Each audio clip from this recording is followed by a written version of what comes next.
गणपते नमः। ओम परमात्मने नमः। शांताकारं भुजगशयनं पद्मनाभं सुरेशं विश्वाधारं गगनसदृशं मेघवर्णं शुभांगं लक्ष्मीकान्तं कमलनयनं योगिभिर्ध्यानगम्यं वन्दे विष्णु भवभयहरं सर्वलोकैकनाथं। बोलो गणपति महाराज की जय। बोलो विष्णु भगवान की जय। हमारी गौ माता की जय। चलिए आज हम द्वितीय अध्याय का श्रवण करेंगे, कथा पढ़ेंगे, ठीक है। ओके।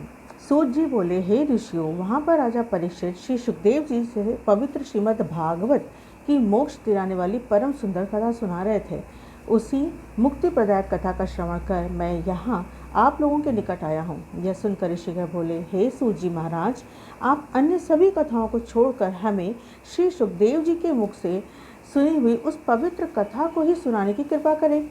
सूत जी बोले, हे ऋषियों, मैं आपको श्री व्यास जी के सुयोग्य शिष्य सुखदेव जी से सुनी हुई उस कथा को सुनाता हूँ, आप ध्यान से सुनिएगा। सुखदेव महाराज ने श्रीमद् भागवत परीक्षित महाराज को सुनाई थी। इसकी कथा कभी किसी दिन आपको ज़रूर बताऊंगी। एक समय देवर्षि नारद जी भगवान के निवास स्थल पर जा पहुँचे। नारद जी ने भगवान नारायण को साष्टांग दंडवत प्रणाम करने के पश्चात देवों के देव नारायण की हाथ जोड़कर स्तुति की और कहा, हे देवाधिदेव, जगत के स्वामी, कृपा सिंधु, आप सत्यव्रती हो। आप ही सत्य और सत्य का सार रूप हो तथा सत्य से उत्पन्न हो। आपको मेरा बारंबार नमस्कार है। हे प्रभु, कुटुंब और मोह में फंसे रहने वाले सांसारिक प्राणियों के हित के लिए मुझको कोई ऐसा उपाय बताएं जिससे मेरा और सांसारिक मोह माया में फंसे हुए प्राणियों का उपकार हो। कुटुंब मतलब परिवार। मैं आपके श्रीमुख से श्रवण करने की इच्छा से ब्रह्मलोक से यहाँ आया हूँ। देवर्षि नारद जी के वचनों को सुनकर भगवान विष्णु ने हंसकर संसार को पावन करने वाली पुण्य कथा को कहना आरंभ किया। नारायण बोले, हे नारद, अब वृंदावन बिहारी पुरुषोत्तम भगवान श्री कृष्ण की पुण्य कथा को सुनो। मैं तुम्हें भगवान पुरुषोत्तम का अत्यंत अद्भुत महात्म्य सुनाता हूँ।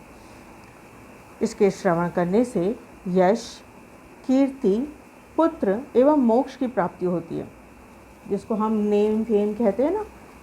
और मोक्ष मतलब संसार की आवागमन के चक्कर से मुक्ति पाना, उसको मोक्ष कहते हैं।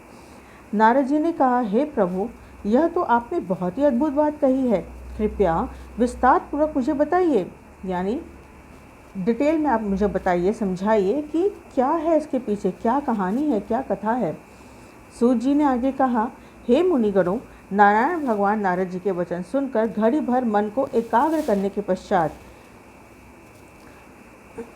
पुरुषोत्तम देव के विषय में बतलाने लगे।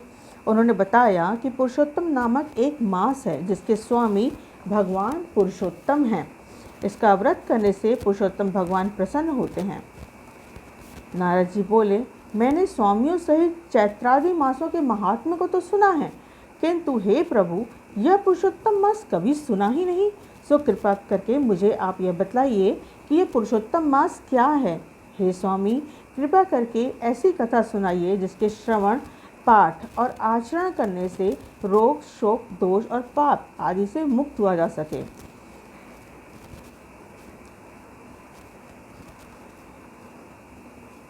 तो ये थी आज की कथा। अगला अध्याय हम कल जरूर पढ़ेंगे।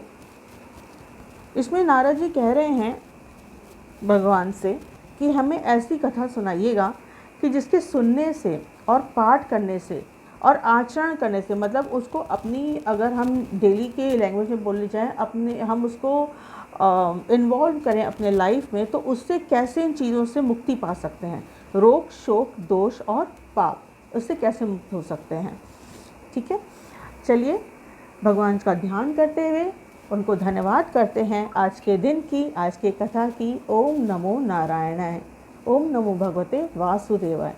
आह्वानं न जानामि विसर्जनं पूजां च न जानामि क्षमस्व परमेश्वरं मंत्रहीनं क्रियाहीनं भक्तिहीनं जनार्दन यत् पूछतं मया देव परिपूर्ण तदस्तु में। जय श्री राम।